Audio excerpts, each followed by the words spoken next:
Hello दोस्तों, आज हम लोग प्रतिशत का सवालों को करेंगे। सवाल देखेंगे। पहला नंबर में है ए की आय बी की आय से 10% अधिक हो तो ए की आय बी की आय से कितने प्रतिशत कम है, हमें बताना है। यानी दो व्यक्ति हैं ए और बी, और ए की आय बी की आय से 10% अधिक है, तो हमें बताना है कि ए की आय बी की आय से कितनी प्रतिशत कम है। तो आइए इसे हम लोग सॉल्व करते हैं। आसान तरीके से सॉल्व करेंगे। दो व्यक्ति हैं ए और बी, ठीक है। ए की आय बी की आय से, यानी बी की आय से 10% अधिक है ए की आय, ठीक है। अगर बी को हम लोग 100 मान लेते हैं तो हम लोग का ए की आय हो जाएगा 110। अब दोनों में अंतर देखेंगे। दोनों में अंतर कितना है? दोनों में अंतर है 10, ठीक है, बट्टा।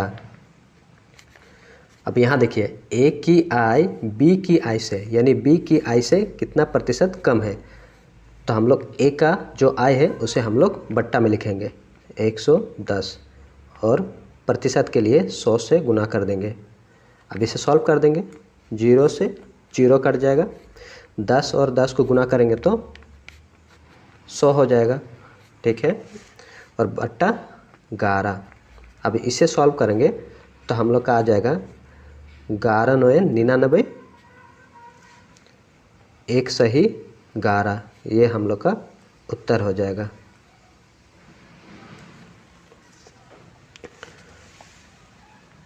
दूसरा नंबर देखेंगे।